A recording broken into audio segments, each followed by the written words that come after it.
है, पानी का मसला है, इस तरह के जो रिसोर्सेज हैं, एनर्जी का इशू है, ये सारी चीज़ें जो हैं ये सिर्फ रीजनल कोऑपरेशन के ज़रिए ही हल की जा सकती हैं।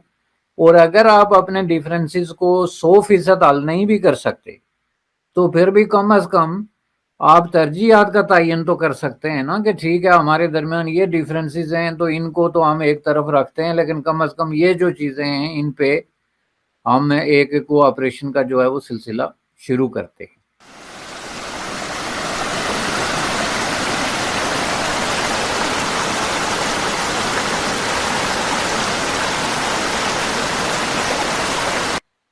तो मैं समझता हूं कि इसके अलावा और कोई रास्ता जो है वो मौजूद नहीं है। वो मुझे बार बार इस चीज़ पे जो है ना एक चीज़ याद आती है, वो वली खान जो बड़े आपको पता है कि एक मंदबर किस्म के सियासतदान थे, वो बार बार ये कहते रहते थे कि पाकिस्तान जो है वो इस रीजन में बदमाश का रोल अदा कर रहा है। अब इस पे जो है वो बड़ा लोगों को चिढ़ होती थी कि ये लफ्ज़ इस्तेमाल कर रहे हैं, तो वो फिर इसकी वजाहत करते थे कि जब आपने जो है हर किसी को मौका दिखाना है और हर किसी को कहना है कि मैं तुम्हें देख लूंगा और तुम्हें नहीं मानूंगा, तो जाहिर है ये रोल फिर यही है ना कि हमने फिर ज़बरदस्ती इस रीजन में अपनी जो है वो एग्जिस्टेंस और अपना जो स्पेस है वो क्लेम करनी है। अगर इसके बजाय आप जो है वो एक अच्छे पड़ोसी का रोल प्ले करें और इंडिया के साथ और बांग्लादेश के साथ स्पेसिफिकली चलें। इंडिया के साथ तो आपका एक मसला चल रहा है जी, के जी कश्मीर इशू है, फलां इशू है, रिजॉल्व नहीं कर सकते। बांग्लादेश के साथ जो है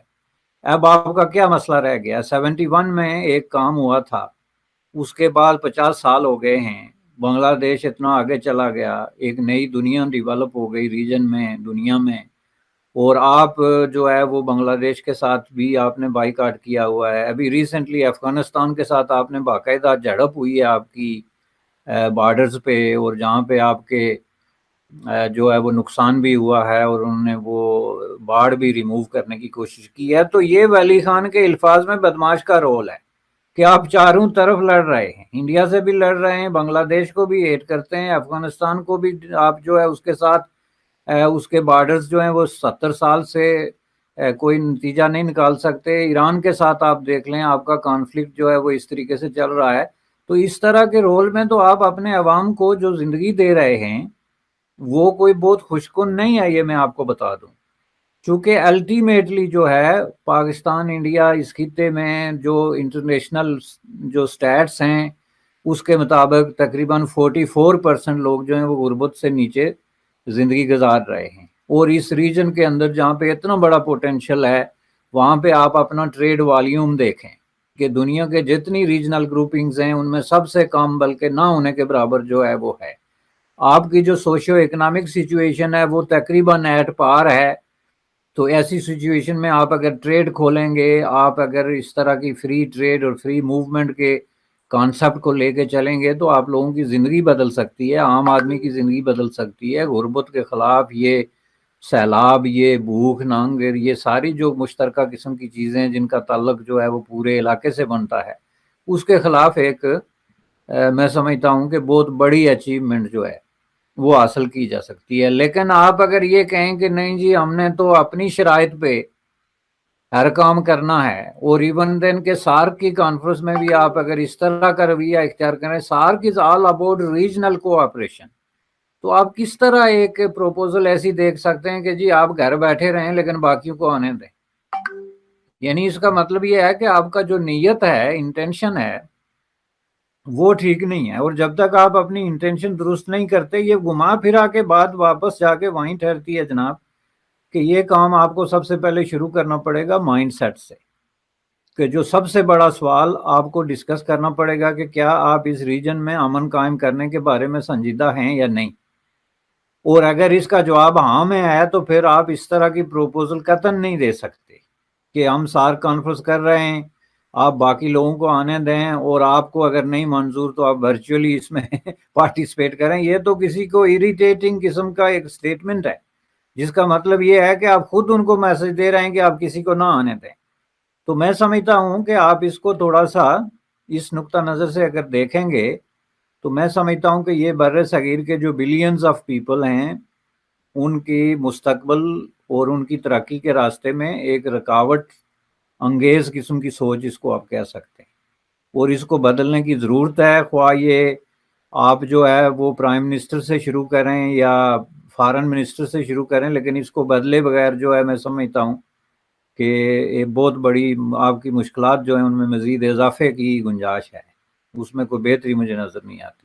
जी, जिस तरह मैंने ये कहा कि अपकमिंग सार्क कॉन्फ्रेंस की अब बात की जा रही है और पाकिस्तान इसको होस्ट कर रहा है, और पाकिस्तान की तरफ से शाह महमूद कुरैशी साहब ने ये बात कही है। पहले उन्होंने बताया कि भाई हम इसको होस्ट करेंगे, फिर उन्होंने कहा कि हम इंडिया से ये कहेंगे कि वो अगर फिजिकली इसमें शामिल नहीं भी होना चाहता तो इसमें वो वर्चुअली शामिल जरूर हो।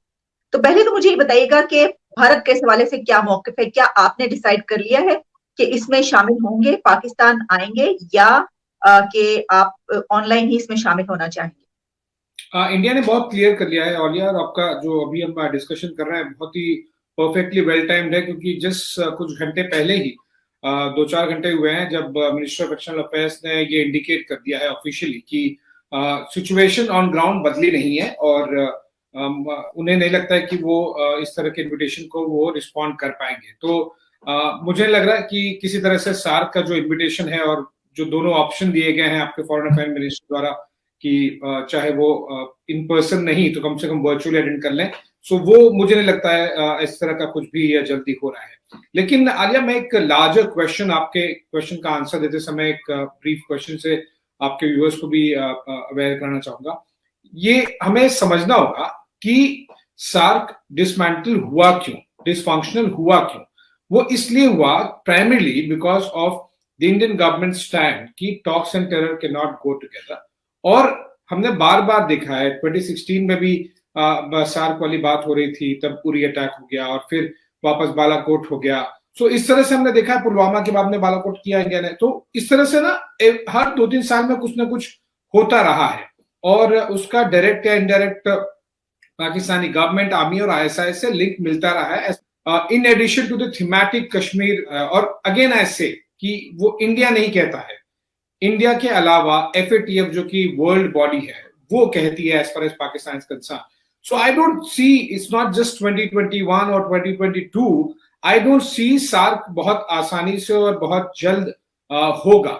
दूसरा, मैं आपके क्वेश्चन का आंसर देते हुए एक और एक एडिशनल पॉइंट भी मैं आपके व्यूअर्स को देना चाहूंगा। देखिए, सार्क का जो पर्पस था वो बाय एंड लार्ज ना बिम्स्टेक और बायलैटरल के जरिए इंडिया मीट कर रहा है। ऑल्दो थोड़े से अलग अलग प्लेटफॉर्म्स हैं सार्क और बिम्स्टेक को अगर आप देखेंगे, BIMSTEC SAARC is more of a just regional cooperation platform, BIMSTEC is both ASEAN plus the South East Asia. So BIMSTEC is a larger one. काफी हद तक इंडिया का जो सार्क वाला पर्पस था वो मीट होता है, और जो कुछ थोड़ा बच जाता है वो बायलैटरल लेवल पर भी किया जाता है। तो मुझे कुछ ऐसा खास जरूरत भी नहीं दिखती है इंडियन गवर्नमेंट की ईगरनेस पॉइंट ऑफ व्यू की सार्क होना भी चाहिए, या फिर अगर नहीं हो रहा है तो कुछ नुकसान हो रहा है।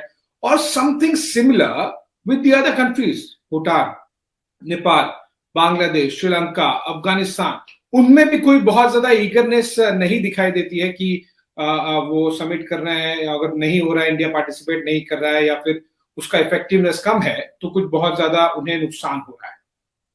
हमने देखा कि जो एक कॉन्फ्रेंस तो इस वजह से पहले नहीं हो सकी कि उसमें इंडिया और पाकिस्तान की बड़ी उस दौरान टेंशन चल रही थी दोनों के बीच, उड़ी का वाकया हुआ था इस तरह के, जिसकी वजह से कैंसिल हो गया। उसके बाद जो एक सार्क कॉन्फ्रेंस न्यूयॉर्क में होना थी, उसमें ये कहा गया कि क्योंकि पाकिस्तान ये चाह रहा था कि जो अफगानिस्तान है, तालिबान, वो भी जो है वो उनका इसमें रहे, और वो नहीं, भारत की तरफ से जो है वो ऐसी कोई ख्वाहिश नहीं थी। तो क्या आप समझते हैं कि, अच्छा एक और बात इसमें जो बहुत अहम है, इससे पहले कि मैं आपको सवाल आप तक पहुंचाऊं, वो ये है कि शायद ये भी समझा जाता है कि जो सार्क कंट्रीज हैं उसके ऊपर जो इंडिया है उसके डिसीजंस ओवरलैप करते हैं, यानी कंट्रोल है इंडिया को।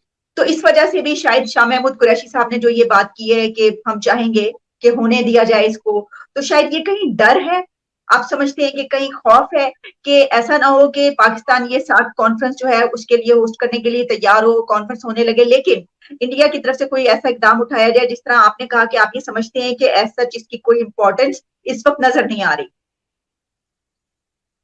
देखिए, जैसा कि मैंने पहले आंसर में भी किया था कि इंडिया को बहुत ज्यादा ऐसा कुछ नुकसान होता हुआ बायलैटरल लेवल पर या फिर जो सार्क के मेंबर्स है दिखता नहीं है।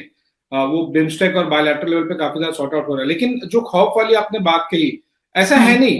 क्या श्रीलंका पाकिस्तान के साथ किसी तरह के इकोनॉमिक या डिप्लोमेटिक रिलेशंस में नहीं है? क्या आपके क्रिकेट वाले रिलेशंस नहीं है? और भी बहुत सारी कंट्रीज हैं जो पाकिस्तान के साथ में बायलैटरल लेवल पर डील करती हैं। सो आई डोंट सी, अगर इंडिया का खौफ होगा तो फिर बायलैटरल भी बंद करवा दें हम, पर वो तो हो नहीं रहा है। और एक और बात आपको ध्यान देना होगा यार, देखिए ऐसा नहीं है कि इंडियन गवर्नमेंट को या फिर मोदी सरकार को या बीजेपी को साथ नहीं चाहिए। They would be more than happy, क्योंकि इसमें बहुत ज्यादा इन्वेस्ट हुआ है, कई सालों की मेहनत है, कई कंट्रीज की मेहनत है। और उसका सबसे बड़ा एग्जाम्पल प्राइम मिनिस्टर मोदी ने दिया जब उनकी स्वेरिंग इन सेरेमनी हुई, प्रधानमंत्री बने वो देश के। किसको बुलाया उन्होंने? सारे सार्क लीडर्स को बुलाया। नवाज शरीफ थे उस समय, वो आए थे और वहां पर बहुत ज्यादा हिचकिचाहट चल रही थी, आर्मी ऐसा आने नहीं दे रही थी। फिर नवाज शरीफ बोले कि नहीं मैं तो जाऊंगा। फिर पीएम एक बार खुद सरप्राइज विजिट भी गए नवाज शरीफ की फैमिली में जो वेडिंग थी। सो इंडियन गवर्नमेंट ने बहुत क्लियर किया था कि Indian government would want SAARC a platform to flourish, but there is a larger issue, and that issue is not just related to India. That issue is related to the entire world, and that is where the Indian government is not the only entity and the government in the entire world which is talking about the terrorism aspect. It's the world body is talking about it, and that's the reason मुझे नहीं लगता है कि India का खौफ वाली बात जो आप कह रहे हैं, इंडिया का खौफ करना होता और साथ नहीं चलाना होता तो प्रधानमंत्री मोदी अपने फर्स्ट, और उसका बहुत इंपॉर्टेंस है, I believe your viewers would understand, पहली बार अगर कोई प्रधानमंत्री बनता है और वो सारे सार्क लीडर्स को इनवाइट करता है, that is a special gesture. There is a lot of thought, there is a lot of signalling, there is a lot of future investment in mind. तो इंडियन गवर्नमेंट ने किया था। लेकिन अगर आप सोच रहे हैं कि नहीं उरी अटैक हो जाए, हमारे जवानों को मार दो, फिर पुलवामा